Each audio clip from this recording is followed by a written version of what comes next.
जी, आज हरियाणा के पंचाल समाज ने ये आपका स्वागत किया है, क्योंकि इससे पहले चुनाव से पहले पूरे पंचाल समाज ने पूरे हरियाणा में भाजपा को समर्थन दिया था।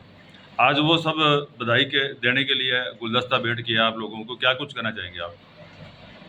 सबसे पहले तो धन्यवाद, आभार अपने पंचाल समाज का।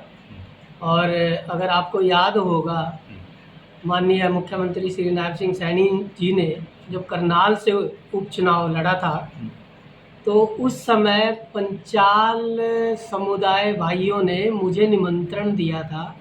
मैं उनके समाज के बीच में गया था और उन्होंने बड़ी संख्या में वहाँ पे उपस्थित होकर ये आश्वस्त किया था कि हम भारतीय जनता पार्टी के साथ हैं, हम श्री नायब सिंह सैनी जी के साथ हैं।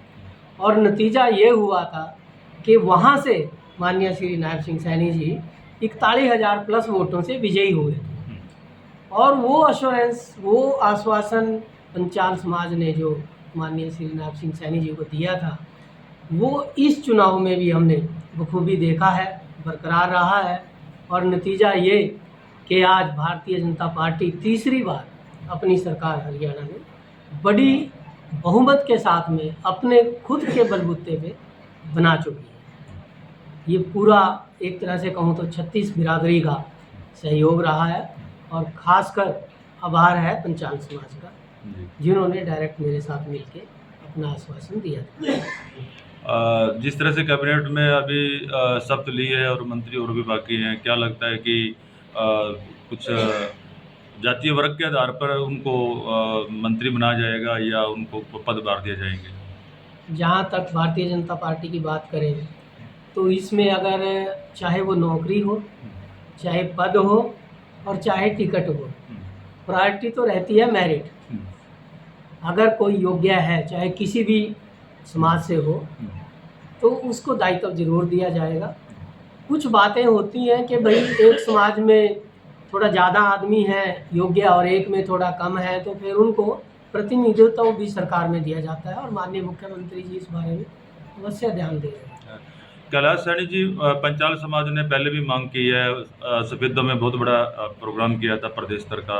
उस समय भी काफ़ी उम्मीदें थी कि पंचाल समाज को कोई दायित्व दिया जाएगा, कुछ पदभार दी जाएगी, कुछ जिम्मेवारियां दी जाएंगी, लेकिन पंचाल समाज वंचित रह गया है। पंचाल समाज को कोई छोटा मोटा जैसे कोई चेयरमैन का है या कोई एमएलए की एक टिकट भी नहीं दी गई है, तो फिर भी पंचाल समाज ने भारतीय जनता पार्टी का साथ दिया है। अभी अभी फिलहाल में शपथ ग्रहण करते ही 24,000 युवाओं को बिना पर्ची बिना खर्ची के सरकार ने जो तोहफा दिया है, खास करके बेरोजगार युवाओं को, इस बारे में क्या कुछ कहना चाहेंगे? ये तो सरकार की, हमारी भारतीय जनता पार्टी की नीति रही है, बिना खर्ची बिना पर्ची। वो जमाना गया जब घर बेच के नौकरी लगते थे और वो भी फिर भरोसा नहीं होता था कि वो नौकरी मिल भी जाएगी या नहीं। वर्षों तक फिर भटकते थे अपना पैसा वापस लेने के लिए, और कभी अगर मांग लिया तो पिटाई अलग से होती थी। तो ये भारतीय जनता पार्टी की देन है। और आज युवा आपने देखा होगा कि कितने खुश हैं। आप इसका एक छोटा सा एग्जाम्पल मैं आपको देता हूँ। ये कोई हवाई बात नहीं है, कोई चुनावी किसी तरह की घोषणा नहीं है, हमारे संकल्प होते हैं। और इस संकल्प का आप नतीजा देखोगे, हर शहर में आपको आज कोचिंग सेंटर नज़र आ रहे हैं। क्यों नज़र आ रहे हैं? क्योंकि बच्चों को पता है अगर वो पढ़ेंगे और compete करेंगे तो मेरिट के आधार पर उनको नौकरी मिलेगी। और इसी वजह से हर जगह पे कोचिंग सेंटर खुले हुए हैं, जहाँ पे बच्चे अपना कोचिंग लेते हैं और मेरिट के आधार पे अपनी नौकरियां ले रही है। सरकार अपना दायित्व निभा रही है। जिस बच्चे का जो भी हक है, चाहे वो किसी गरीब का है, चाहे नेता का है, चाहे मंत्री का है, चाहे अधिकारी का है, अगर वो मेरिट में है तो नौकरी उसी को मिलेगी, उसकी नौकरी कोई छीन नहीं सकता। कैलाश सैनी जी, अभी भी ग्रुप सी की भर्ती जैसे आप लोगों ने निकाली है, सरकार ने निकाली है, अभी ए बी और डी की ग्रुप की भर्ती अभी पेंडिंग है, कब तक विचार किया जाएगा? बहुत जल्दी आप देखोगे प्रक्रिया शुरू होने वाली है और बड़ी जल्दी बच्चे उसमें compete करेंगे। और जिस तरह आज खुशी की लहर है, आप देखोगे कुछ समय के बाद दूसरी खुशी की लहर आएगी। क्या पंचाल समाज को कोई जिम्मेवारी या कोई जगह दी जाएगी कि कोई समर्थन दिया है पूरे हरियाणा में, और अभी तो कोई एमएलए की या कोई चेयरमैन की कोई भी किसी प्रकार की कोई पद की कोई घोषणा नहीं हुई है, क्या कुछ कहना चाहेंगे इस पर आप?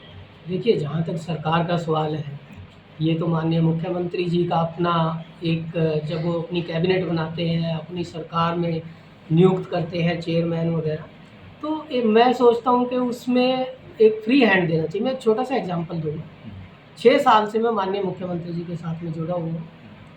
उनका आपने देखा होगा, आज भी देख रहे हैं कि उनकी जब 9 विधानसभा थी और आज इनकी विधानसभा जो अपनी लाडवा है माननीय मुख्यमंत्री जी की, उसके अलावा पूरा हरियाणा के लोग यहाँ पर देख रहे हैं, आ रहे हैं अलग अलग जगह से। तो मैं अपना कर्तव्य कर रहा हूँ, लेकिन आज तक मैंने उनके सामने अपनी कोई भी डिमांड नहीं रखी, क्योंकि अगर सरकार का, आप एक घर के मुखिया को भी देखो, उसकी जब एक हेड होता है तो उसकी बहुत सी कंपल्सन्स होती है, लेकिन इसका मतलब अगर कहीं पे कोई दायित्व नहीं मिल पाया है, मुझे कोई दायित्व नहीं मिल पाया, तो कुछ कंपल्सन्स होती हैं।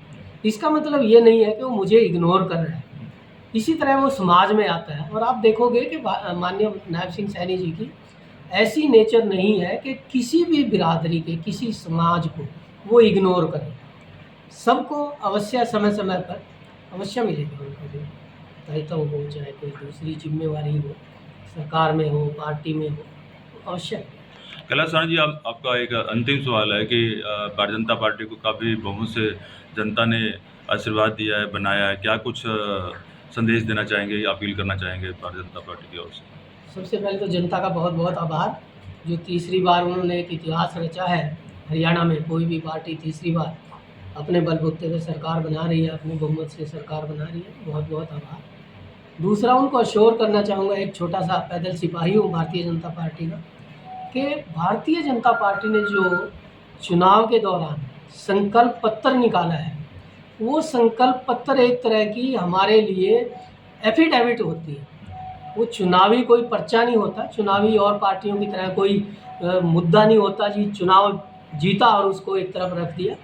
चाहे वो 370 का मामला हो, राम मंदिर का मामला हो, बच्चों को बिना खर्ची बिना पर्ची नौकरी देने का मामला हो, इसी तरह हमारे संकल्प पत्र में जो भी वायदे, जो भी संकल्प हमने किए हैं, वो हरियाणा प्रदेश की जनता देखेगी, बड़ी जल्दी वो अमल में लाए जाएंगे।